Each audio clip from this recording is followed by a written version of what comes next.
Now, for much of the time, the Zhou king still existed in the royal domain, and he had nominal suzerainty over the rest of the states. Without the Zhou king, there would be nothing but warring states left.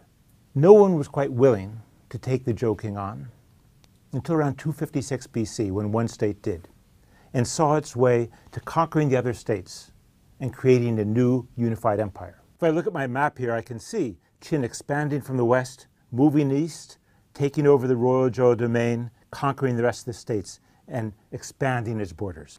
How did this happen? Qin's unification takes place in 221 BC.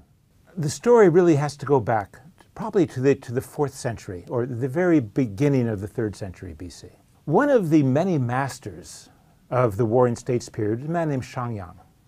And he travels to Qin to see the Lord of Qin. And he says to the Lord of Qin, "I see that you're an ambitious man." And the Lord says, "Yes, I am." He says, "Well," he says, "tell me, do you want to be a king like the Zhou king? Glorious, honorable, but powerless? Or do you want to be a hegemon, somebody who has the political, military power to make other states accept his will?" The Lord of Qin says, "I want to be a hegemon." Shangyang says, "Well, you know, if you do, you have to change your policies. You have to institute laws of your making."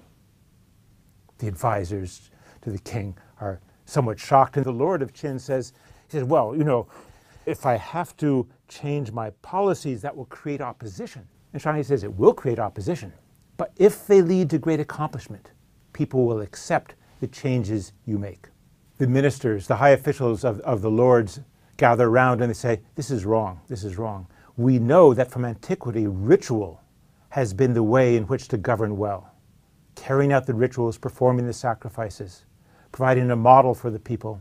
Your policy, these policies of laws, break with ritual." Shangyang says, "Well, they do, that's true. But tell me, should you, Lord, be making the rituals, or are you a slave to the rituals of antiquity?" And again, his ministers lean in and say, "But the models of antiquity have proven the test of time. We should follow them." Shangyang says, "They were good in their time, but today is a different time. To ignore the opportunities today is to give up and try to imitate the ancients, and it will never get you anywhere." Shangyang sets up the Lord of Qin to listen to his policies, to listen to his proposal about how he should reorganize his state, how he should, in effect, mobilize the state. He says, "What are your resources?" Basically, you have two sorts of resources. You have farmers, and they produce the wealth, and you have soldiers, and they produce power when they win battles.